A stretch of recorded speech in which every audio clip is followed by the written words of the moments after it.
आज आप सुनने वाले हैं दुर्गा सप्तशती का 5वां, 6वां, 7वां और 8वां अध्याय। और हाँ, इससे पहले आप सुनेंगे कीलक स्तोत्र। और हाँ, नवरात्रि के चौथे दिन माँ भगवती दुर्गा के चौथे स्वरूप माँ कुष्मांडा की पूजा की जाती है और माँ भगवती दुर्गा का ध्यान करके कीलक स्तोत्र का पाठ करते हैं। ओम नमः चंडिकायै। मार्कंडेय ऋषि जी कहते हैं, चंडिका देवी को नमस्कार है। विशुद्ध ज्ञान ही जिनका शरीर है, तीनों वेद ही जिनके तीनों दिव्य नेत्र हैं और जो कल्याण प्राप्ति के हेतु हैं तथा अपने मस्तक पर अर्धचंद्र का मुकुट धारण करते हैं, उन भगवान शिव को नमस्कार है। मंत्रों का जो अभिकीलक है, अर्थात मंत्रों की सिद्धि में विघ्न उपस्थित करने वाले शाप रूपी कीलक का जो निवारण करने वाला है, उस सप्तशती स्तोत्र को संपूर्ण रूप से जानना चाहिए और जानकर उसकी उपासना करनी चाहिए। यद्यपि सप्तशती के अतिरिक्त अन्य मंत्रों के जप में भी जो निरंतर लगा रहता है, वह भी कल्याण का भागी होता है।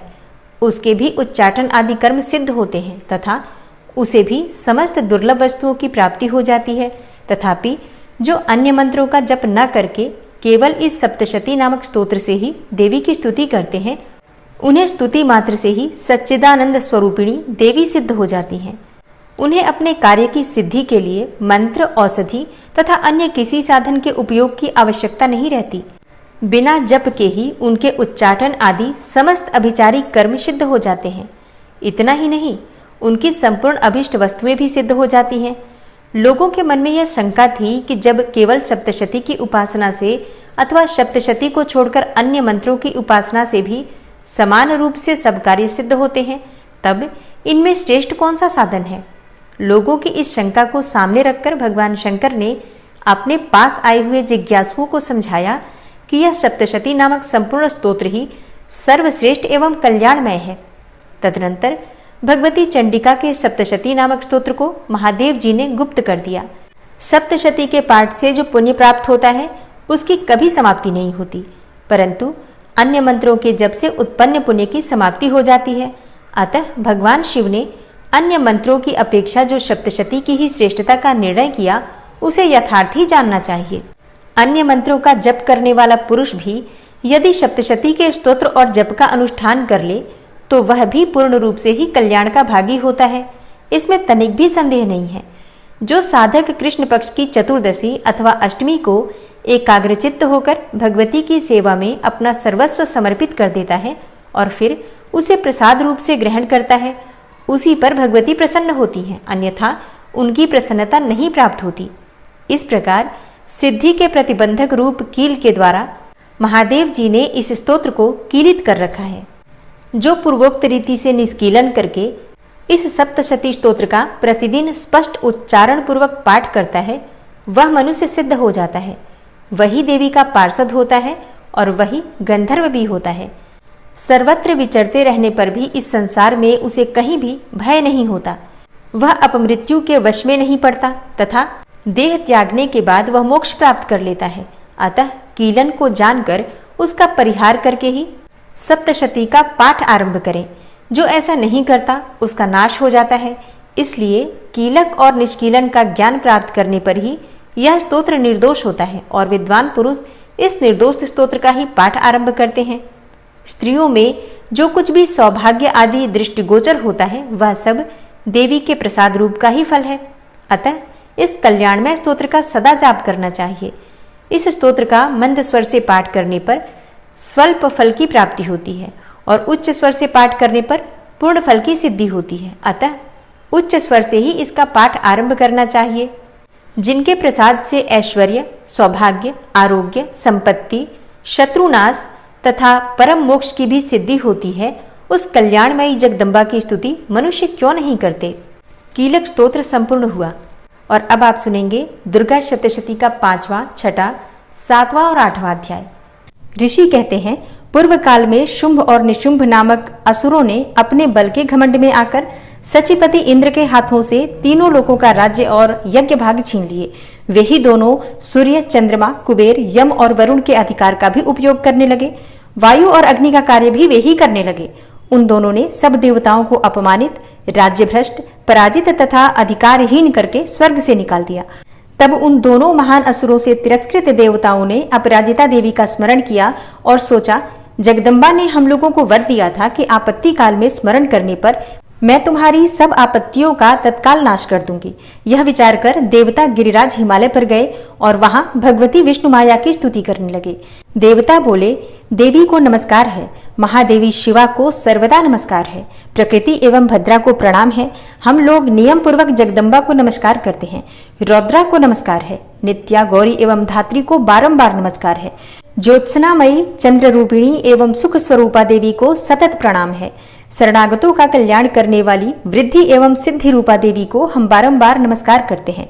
नैऋत्री अर्थात राक्षसों की लक्ष्मी, राजाओं की लक्ष्मी तथा सर्वाणी अर्थात शिव पत्नी स्वरूपा आप जगदम्बा को बार बार नमस्कार करते हैं।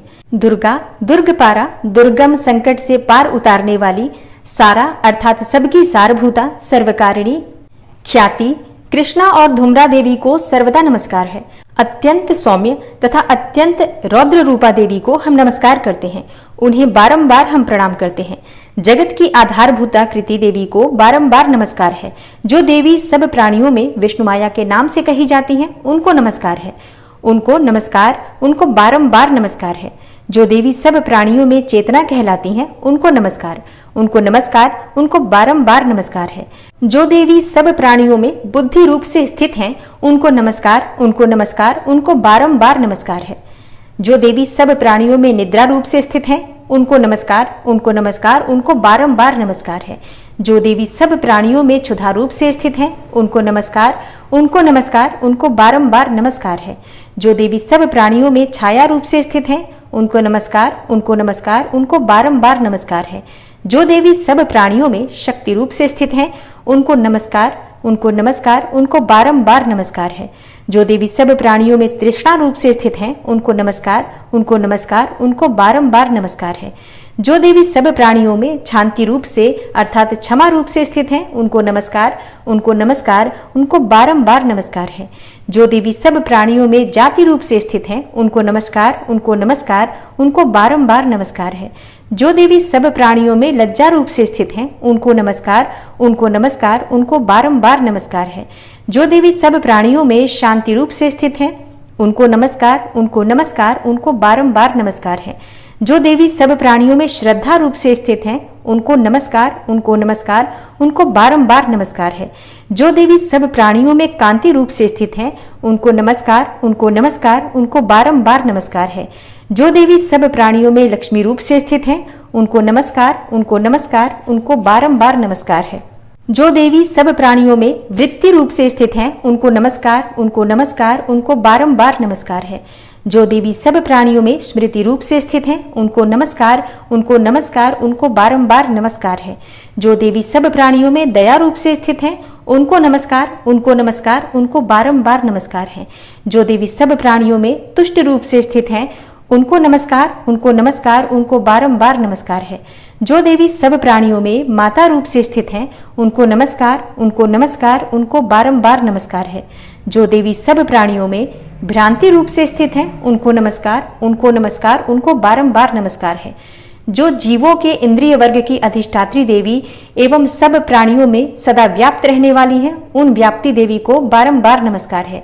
जो देवी चैतन्य रूप से इस संपूर्ण जगत को व्याप्त करके स्थित हैं, उनको नमस्कार, उनको नमस्कार, उनको बारंबार नमस्कार है।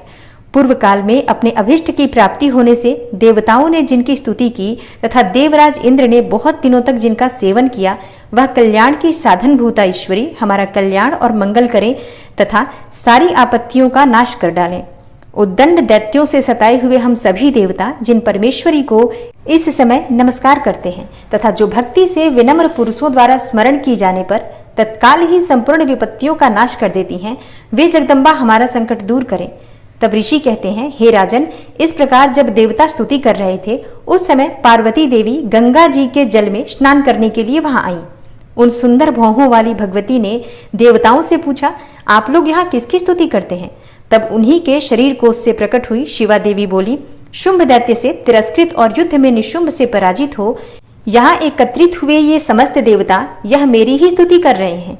पार्वती जी के शरीर कोश से अंबिका का प्रादुर्भाव हुआ था, इसलिए वे समस्त लोकों में कौशिकी कही जाती हैं।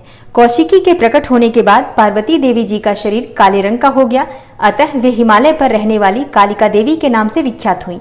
तदनंतर शुंभ निशुंभ के भृत्य चंड मुंड वहां आए और उन्होंने परम मनोहर रूप धारण करने वाली अंबिका देवी को देखा। फिर वे शुंभ के पास जाकर बोले, महाराज, एक अत्यंत मनोहर स्त्री है जो अपनी दिव्य कांति से हिमालय को प्रकाशित कर रही है। वैसा उत्तम रूप कहीं किसी ने भी नहीं देखा होगा। असुरेश्वर, पता लगाइए वह देवी कौन है और उसे ले लीजिए। स्त्रियों में तो वह रत्न है, उसका प्रत्येक अंग बहुत ही सुंदर है तथा वह अपने श्री अंगों की प्रभा से संपूर्ण दिशाओं में प्रकाश फैला रही है। दैत्यराज, अभी वह हिमालय पर ही मौजूद है, आप उसे देख सकते हैं। हे प्रभो, तीनों लोकों में मणि, हाथी और घोड़े आदि जितने भी रत्न हैं, वे सब इस समय आपके घर में शोभा पाते हैं। हाथियों में रत्नभूत ऐरावत, यह पारिजात का वृक्ष और यह उच्च श्रवा घोड़ा, यह सब आपने इंद्र से ले लिया है।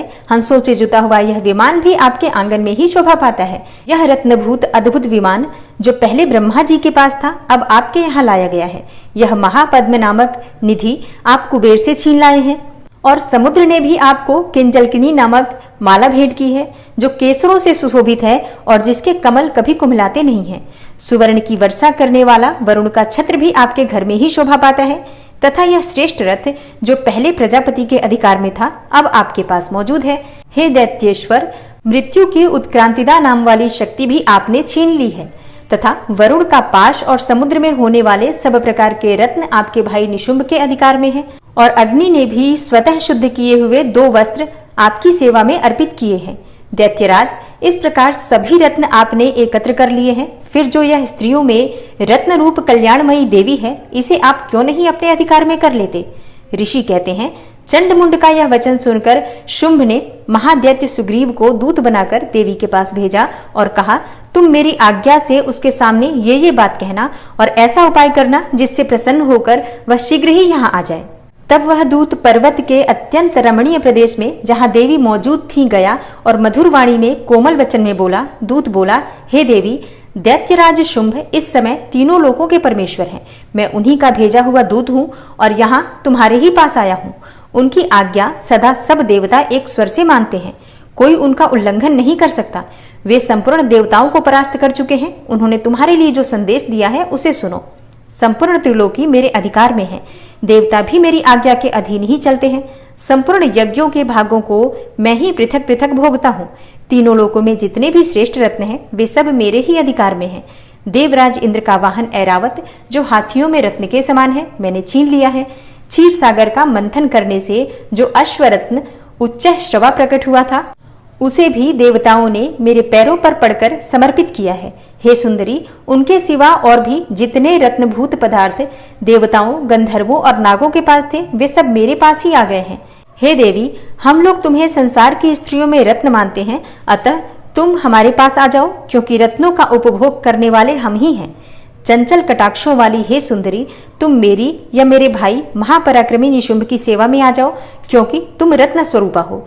मेरा वरण करने से तुम्हें तुलना रहित महान ऐश्वर्य की प्राप्ति होगी। अपनी बुद्धि से यह विचार कर तुम मेरी पत्नी बन जाओ। ऋषि कहते हैं, दूत के यो कहने पर कल्याणमयी भगवती दुर्गा देवी जो इस जगत को धारण करती हैं, मन ही मन गंभीर भाव से मुस्कुराई और इस प्रकार बोली। देवी ने कहा, हे दूत, तुमने बिल्कुल सत्य कहा है, इसमें तनिक भी मिथ्या नहीं है। शुंभ तीनों लोकों का स्वामी है और निशुंभ भी उसी के समान पराक्रमी है, किंतु इस विषय में मैंने जो प्रतिज्ञा कर ली है उसे मिथ्या कैसे करूं?